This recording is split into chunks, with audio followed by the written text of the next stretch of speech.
एक ऑफिसर अपनी सेक्रेटरी को पसंद करता था और उसे प्रपोज करने के लिए हीरे की अंगूठी भी खरीद चुका था। अगले ही दिन उसकी सेक्रेटरी विशाल सुंदर उसके पास आई और कहा कि सर, कल से मैं ऑफिस नहीं आ सकूंगी क्योंकि अगले हफ्ते मेरा निकाह है। ऑफिसर विशाल सुंदर को किसी सूरत खोना नहीं चाहता था, लिहाजा उसने अपने खास सिक्योरिटी गार्ड से कहा कि मुझे तुम्हारी मदद की ज़रूरत है। अगले 2 दिन के अंदर शर्जील को किसी तरह गायब कर दो, क्योंकि अगर ये शादी हो गई तो मेरा नुकसान हो जाएगा। गार्ड ने मालक को तसल्ली दी कि सर बेफिक्र रहें, आपका काम हो जाएगा। कुछ दिन पहले ही विशाल सुंदर उस सिक्योरिटी गार्ड को थप्पड़ मार चुकी थी और वो गार्ड थप्पड़ भूल ना पाया। वो मौका की तलाश में था कि किसी तरह विशाल से मैं बदला ज़रूर लूँगा, और आज उसे मौका मिला। सिक्योरिटी गार्ड ने विशाल सुंदर और उसके मंगेतर शर्जील को अगवा किया और फिर शर्जील के सामने ही उसने उसके मंगेतर विशाल के साथ। लियाकत 10 साल का था जब वो घर छोड़कर भागा। उसने अपनी माँ सुरैया की वजह से घर छोड़ा था। वो बच्चा ज़रूर था लेकिन शऊर रखता था। उसे पता था कि क्या गलत है। अपने बाप के वफात के बाद सुरैया ही उस घर के अखराजात पूरे कर रही थी। वो खुश था कि अच्छे से स्कूल में पढ़ रहा है, हर रोज़ माँ से खर्चा भी मिलता है। मगर एक दिन जब वो स्कूल से घर वापस आया तो उसने मंजर अपनी आंखों से देखा, एक ऐसा मंजर जिसने उसे अंदर से हिला कर रख दिया। कोई अजनबी उसके घर में मौजूद था। लियाकत ने उससे पहले उसे कभी नहीं देखा था। वो अजनबी उसकी माँ के साथ था। उसकी हिम्मत ना हुई कि मज़ीद देख ले और वो घर से चल पड़ा। वो माँ जो कुछ दिन पहले उसकी नज़रों में दुनिया की बेहतरीन माँ थी, आज उसी माँ से नफरत हो गई। वो अपनी उसी माँ को छोड़कर चला गया। लियाकत अपना वो गांव छोड़कर शहर आ चुका था। शहर में कभी वो होटलों पे काम करता, कभी वर्कशॉप पर मजदूरी करता, तो फिर कभी भीख मांग कर गुजारा कर लेता। इसी तरह मुश्किलात में भला बड़ा जवान हुआ, लेकिन घर मुड़कर ना देखा।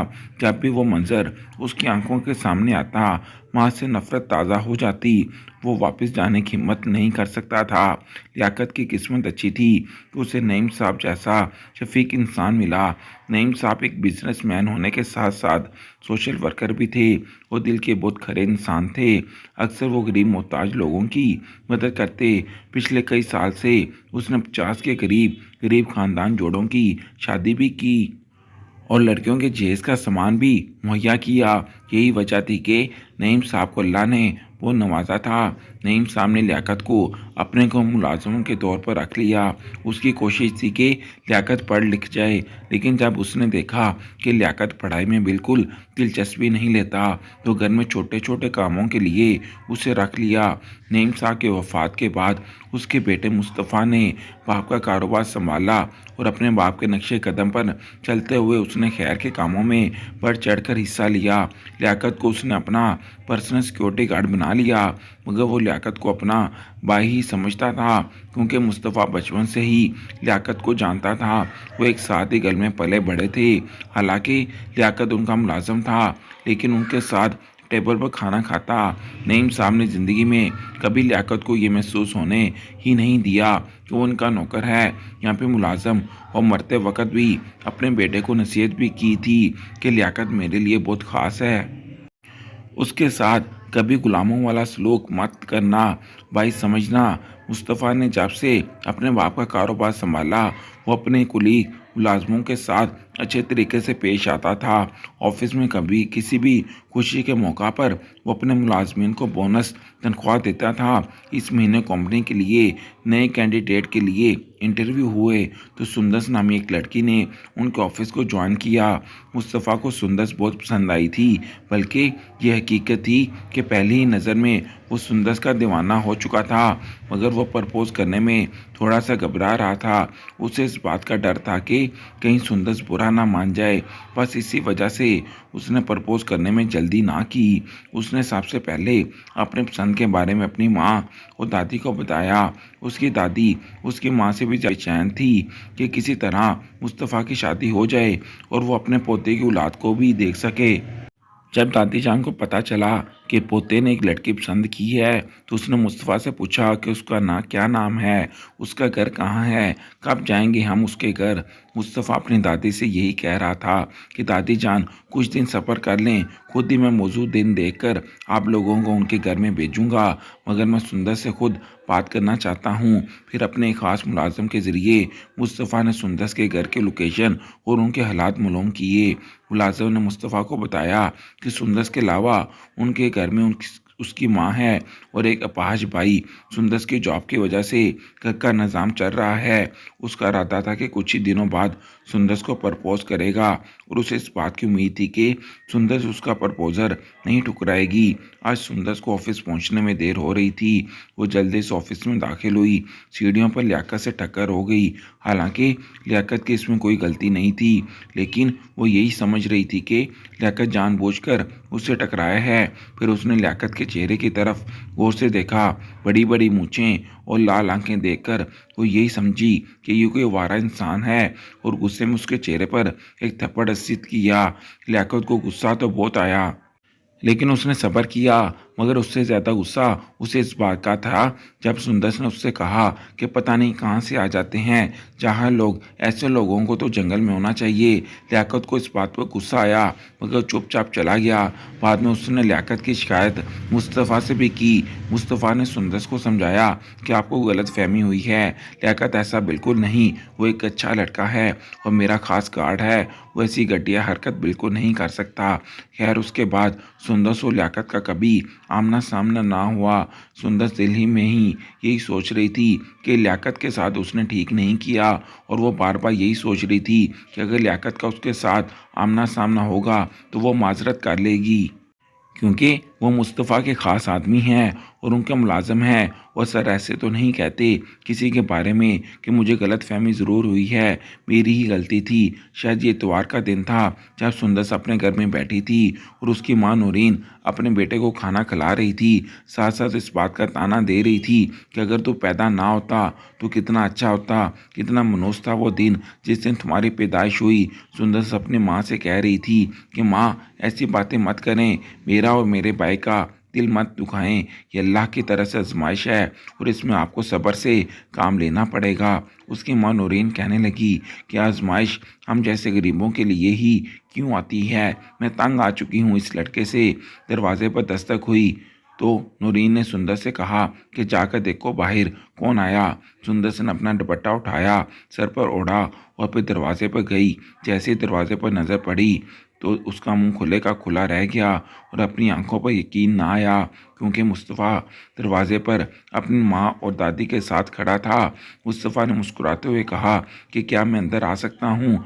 सुंदर उस वक्त कुछ ना बोली, हाथ के इशारे से अंदर आने को कहा। वो मुस्तफ़ा का अचानक घर आने का मकसद ना समझ पाई, लेकिन उसे शक था। मुस्तफ़ा की माँ ने नूरीन को सलाम किया और कहा कि हम आपकी बेटी का हाथ मांगने आए हैं, अपने बेटे मुस्तफ़ा के लिए, हमें आपकी बेटी पसंद है। ये सुनकर नूरीन खामोश रही, कोई जवाब ना दिया। उसके चेहरे के तासुरात यही बता रहे थे कि वो अपनी बेटी के इस रिश्ते पर खुश नहीं। नूरीन ने मुस्तफ़ा की माँ को जवाब दिया कि मैं अपनी बेटी से इस बात की इजाज़त पूछूंगी और उसकी खुशी चाहूँगी, फिर मैं आप लोगों को अपने फ़ैसले से आगाह करूँगी। आप मुझे एक हफ़्ते का टाइम दें कि अच्छी तरह तसल्ली कर लूँ। मेरी तो इकलौती बेटी है, मैं इस रिश्ते में जल्दी नहीं कर सकती। मुस्तफ़ा की माँ ने कहा, बेशक आप तसल्ली कर लें, हमारे पास अल्लाह का दिया हुआ सब कुछ है, बस हमारी ख्वाहिश है कि किसी तरह हम अपने बेटे की शादी कर लें। उसके बाद उन्होंने इजाज़त चाही और घर से चले गए। नूरीन अपनी बेटी को अजीबोगरीब नज़रों से देख रही थी। फिर उसने बेटी से पूछा कि सुंदर, तुमने इतनी बड़ी बात मुझसे क्यों छुपाई? तुम्हारे ऑफिस में तुम्हारे बॉस तुम्हें पसंद करता है और तुमने अपनी माँ को ना बताया।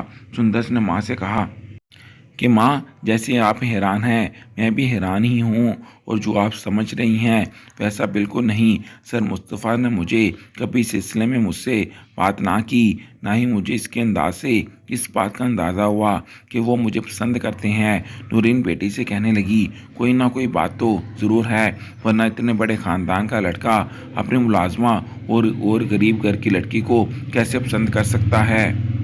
हालांकि अगर वो चाहे तो उसकी शादी बड़े बड़े खानदान की लड़कियों से हो सकती है, लेकिन वो तुझे ही क्यों चाहता है और हमारे घर को ही उसने क्यों पसंद किया। सुंदर ने अपनी माँ से कहा कि माँ, मैं इस लिहाज से कुछ नहीं कह सकती, बाकी आप मेरी माँ हैं, मेरे बारे में जो भी फैसला करेंगी मुझे मंजूर है। उसने सुंदर से पूछा कि तुम्हें इस रिश्ते पर खुशी है। सुंदर ने माँ से कहा, ना मैं इस रिश्ते पर खुश हूँ और ना ही उदास, लेकिन हैरान ज़रूर हूँ, मुझे सोचने के लिए वक़्त चाहिए। नूरी ने बेटी से कहा कि मैं तुम्हारी माँ हूँ, अच्छे बुरे लोगों की पहचान कर सकती हूँ। सच पूछूं तो मुझे ये लड़का और उसके खानदान वाले बिल्कुल पसंद नहीं है। ज़ाहिरी तौर पर तो मुझे ऐसे मालूम होता है कि मुस्तफ़ा को घर के लिए एक नौकरानी की ज़रूरत है और तुम्हारी सूरत में उसे घर के लिए एक मुफ्त में नौकरानी मिल जाएगी जो कि उसकी माँ और दादी की खिदमत कर सके। सुंदर ने सर झुकाकर कहा, आप मेरी माँ हैं, अगर आप ऐसा सोच रही हैं तो शायद ऐसा हो जाए। नूरीन कहने लगी, बेटा ऐसा ही है, वरना ऐसे कौन किसी के काम घर जाता है। मुस्तफ़ा को सुंदर की माँ के जवाब का बेचैनी से इंतज़ार था और वो ये भी जानता था कि सुंदर के किसी दूसरी जगह मंगनी नहीं, लिहाजा उस रिश्ते से इनकार नहीं करेंगे।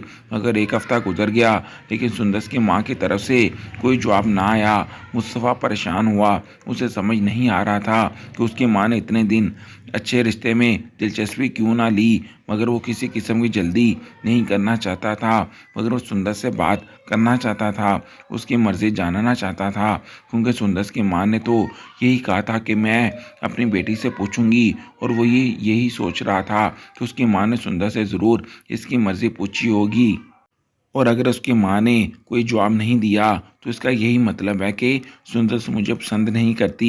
यहाँ पे सुंदर ने इस रिश्ते के लिए इनकार कर दिया है। ऑफिस के बाद सुंदर जैसे ही घर जाने लगी, वो बस स्टॉप पर खड़ी बस का इंतज़ार कर रही थी तो मुस्तफ़ा उसके सामने आया, गाड़ी का गेट खोलकर अंदर बैठ जाने को कहा और कहा कि आओ, आपको घर छोड़ कर आता हूँ। सुंदर थोड़ी सी हिचकिचाई, लेकिन फिर गाड़ी में बैठ गई। ऑफिस से लेकर सुंदर के घर का 20 मिनट का फासला था। इन्हीं 20 मिनटों में उसने सुंदर की मर्जी जानने की कोशिश की। उसने सुंदर से पूछा कि क्या आपको इस रिश्ते पर इतराज़ है, मुझे आप अच्छी लगती हैं, तो मैंने अपनी वालदा और अपनी दादी जान को आपके घर भेज दिया, मैंने गलत किया, क्या मैं आपकी मर्ज़ी जानना चाहता हूँ। सुंदर ने मुस्तफ़ा से यही कहा कि वो मेरी माँ है, माँ की मर्ज़ी के ख़िलाफ़ मैं कुछ नहीं कर सकती। मैं नहीं जानती कि माँ इस रिश्ते पर क्यों राज़ी नहीं, मगर मुझे अपनी माँ पर भरोसा है, उसने कुछ सोच समझ कर ही मेरे बारे में सोचा होगा। और ये भी हकीकत है कि मैं इतनी जल्दी शादी नहीं करना चाहती, मैंने तो अभी शादी के मतलब सोचा तक नहीं था, इसलिए आप अचानक हमारे घर तशरीफ़ लाए तो मुझे बड़ा अजीब लगा।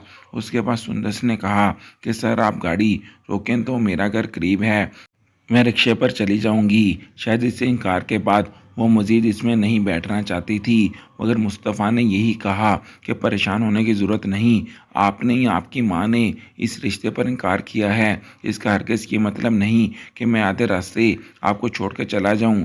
मैं आपको घर की दहलीज पर ही छोड़कर आऊँगा। अभी 5 से 10 मिनट का फासला रहता था। उस दौरान सुंदर बिल्कुल बेचैन हो रही थी, उसे ऐसे महसूस हो रहा था कि वो एक कैद में है। मुस्तफ़ा सुंदर को उसके घर के दरवाजे पर छोड़कर आया, मगर सुंदर से हैरान हुई जब वो इसके घर में दाखिल हुआ। सुंदर से यही कहा कि मैं खुद आंटी से बात करता हूँ।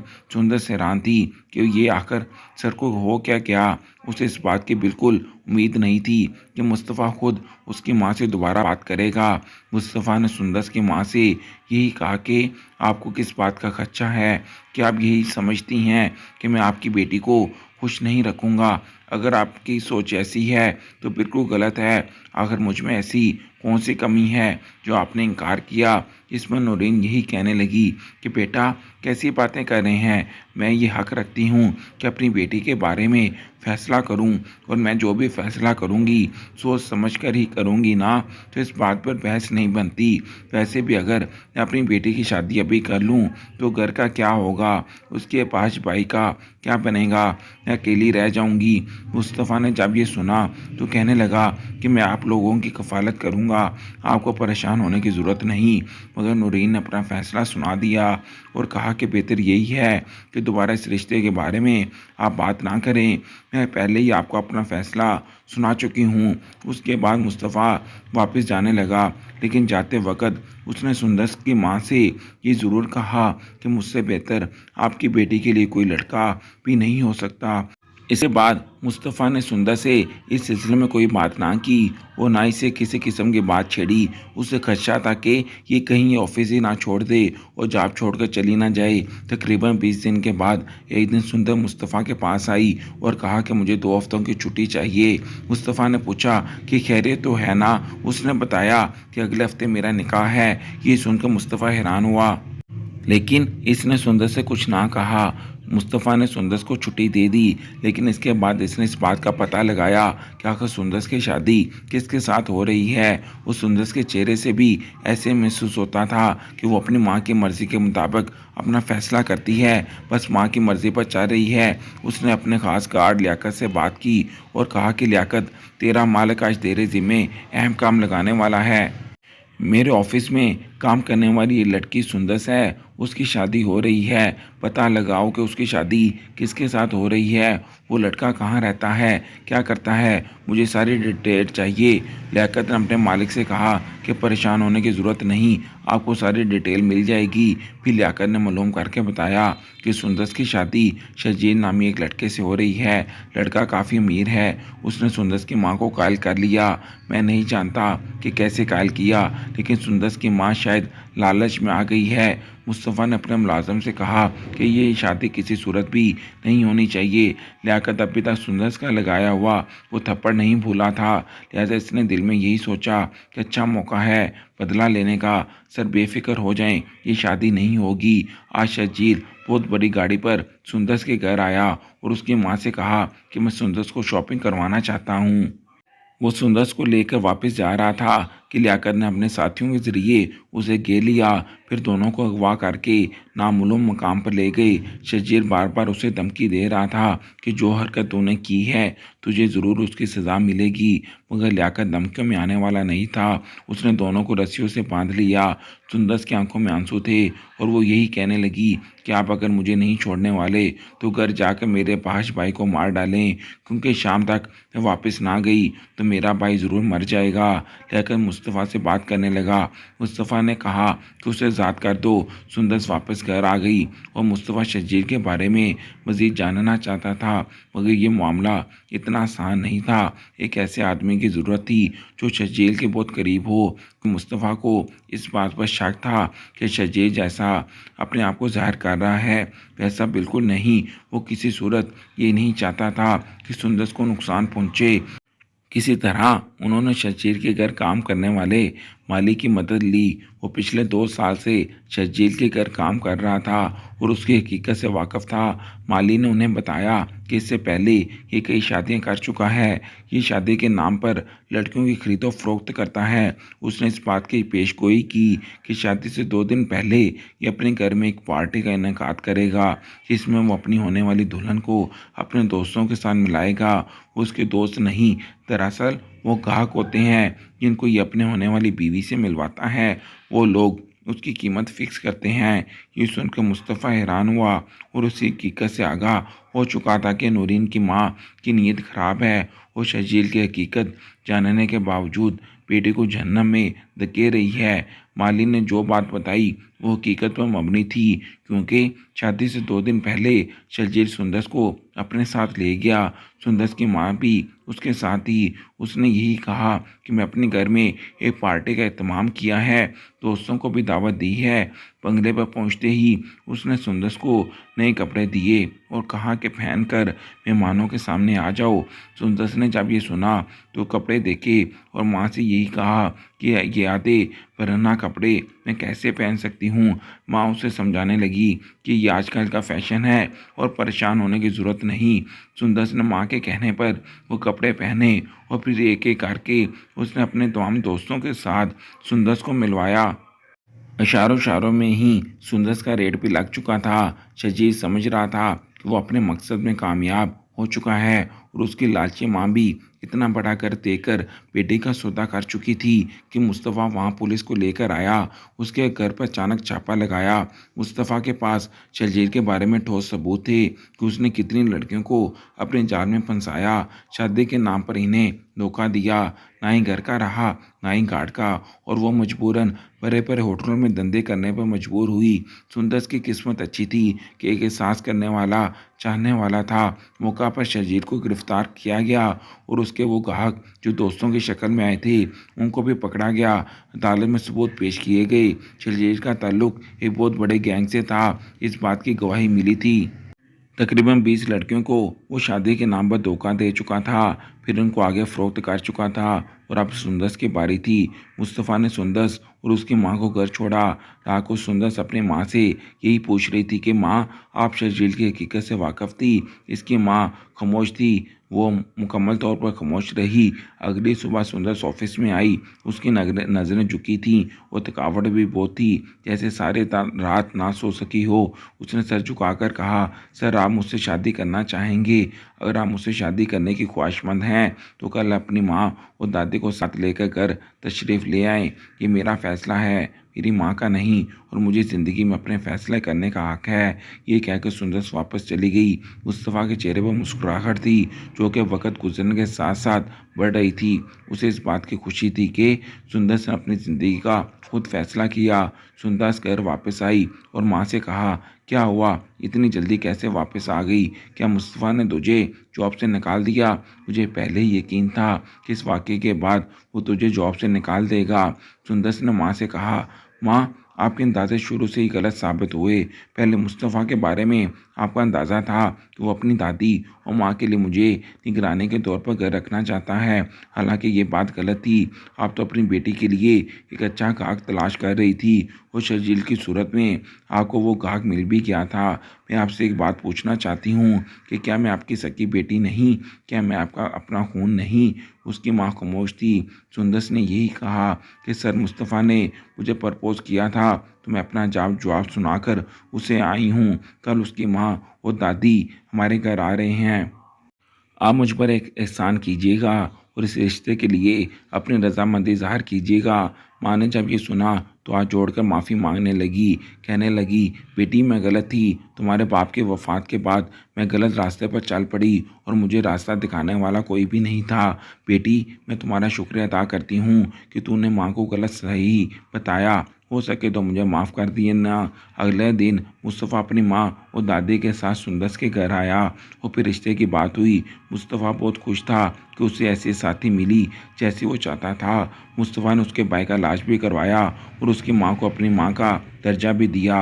आज 15 साल बाद लियाकत को अपनी माँ की याद आई। वो दिल में यही सोचने लगा कि अगर सुंदस की माँ राह रास्त पर आ सकती है तो मेरी माँ क्यों नहीं। आज वो बहुत रोया था।